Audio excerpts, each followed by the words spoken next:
Islamic Development Bank is a multilateral development bank working to promote social and economic development in member countries and Muslim communities worldwide. And we're joined by the president of the Islamic Development Bank, Dr. Mohammed Suleiman Al-Jasser. Thank you so much for being with us today, Doctor. Now tell us about the nature of the Islamic Development Bank's work and how it really helps member states to achieve their objectives. Thank you, Sister Ramia, for this opportunity. The Islamic Development Bank is a 47-year-old multilateral development institution with 57 member countries spanning 4 continents, from Latin America to Europe to Asia to Africa. And actually, we serve almost 1 out of every 5 human beings on planet Earth. And we are also the only South-South multilateral development institution. We are concerned, as you would expect, with the well-being of the population of those 57 member countries and Muslim communities in non-member countries. Of course, health, education, poverty, job creation, resilience of the economies, the various aspects of the infrastructure that keeps the vibrancy of these economies coming. All of that is in the mandate of the Islamic Development Bank, and we have been very active in all of these countries. And we have, just to give you a number, over the life of the institution, we have lent more than $162 billion to our member countries. And all of those went to very important projects. And our clients, member countries, have been very good at repaying and recycling those funds over the years. Wonderful, very philanthropic bank, and also a huge reach, and with that comes a lot of responsibility. Now, the Islamic Development Bank Group will hold its annual meetings in Sharm el-Sheikh next week under the theme Beyond Recovery, Resilience and Sustainability. Can you break down the topic for us, and what are the most important topics to be tackled during this annual conference? Yes, this is a very important meeting. We were hoping to be celebrating the end of the COVID-19. And of course, it has been receding and the world is doing much better. Unfortunately, new challenges have superimposed. With the recovery, we had supply chain problems, raising inflation and prices and all of that. And then the European crisis with Russia and Ukraine has also pushed prices of food, fertilizers, and energy. So our countries, especially our least developed countries, are so ill-positioned to be able to cope with all of these new challenges, given their high level of debt. And therefore, we are working with all of the other multilateral and regional development institutions to try to activate the mechanisms that we have to try to help these countries mitigate the effects of these challenges, which are very, very serious. I mean, you have inflation, you have debt, you have shortages of supply.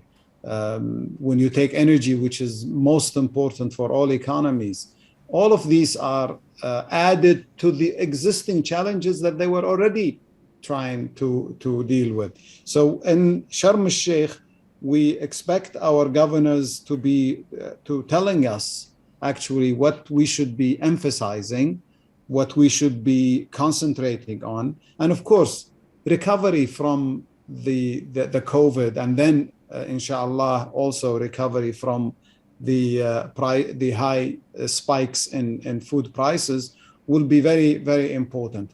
Infrastructure, though, remains the most pervasive challenge because most of our countries have very fragile and very poor infrastructure. So we will continue to do that. There are other things that have become more important. The past 2 years, more than 500 million children were deprived of education. Why? Because they were not connected to the internet. So the internet used to be a luxury for the rich.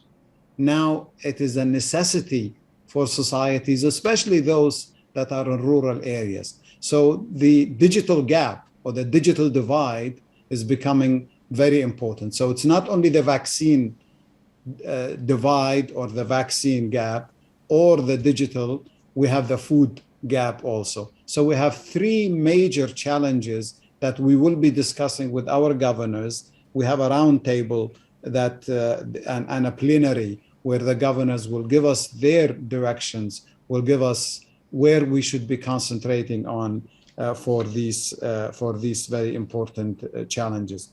Poverty is omnipresent.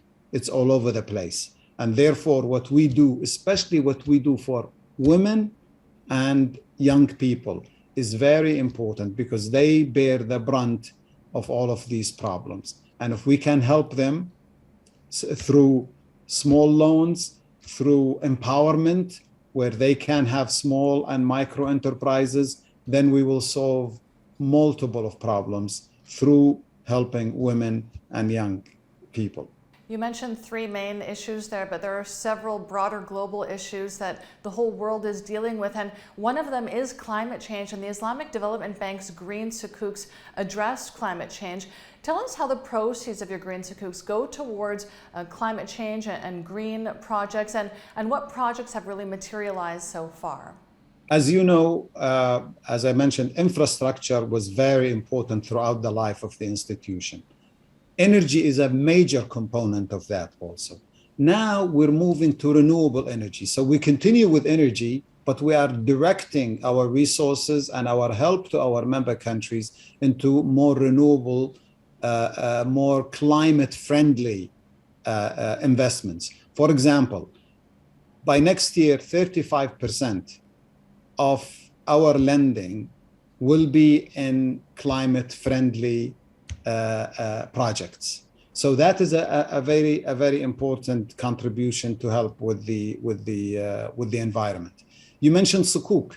Yes, green sukuk are very important innovation. One, they are Sharia compliant, so there are a lot of people demand them. But more importantly, I think, green sukuk, you have to have green projects for you to be able to issue green sukuk.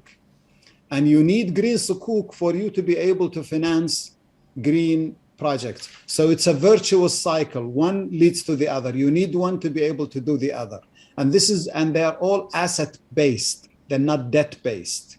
So all of these combined shows that there are opportunities in the Islamic finance paradigm that can help development, reduce the fragility of these projects if they were just debt-based, and at the same time help the environment, and not just the environment, but also because we have sustainability sukuk also, which include social issues, which include governance issues, which include environmental and social and governance issues, these SEGs. All of that is embedded in the sustainability sukuk that we have been issuing, and there has been very strong demand for them. Really wonderful philanthropical efforts, Doctor. Thank you so much for joining us today. Thank you very much for having me. Hope to see you in Sharm el-Sheikh, and we look forward to collaborating with Forbes, a very well-respected publication, and I wish you all the best. Thank you, sir. Likewise.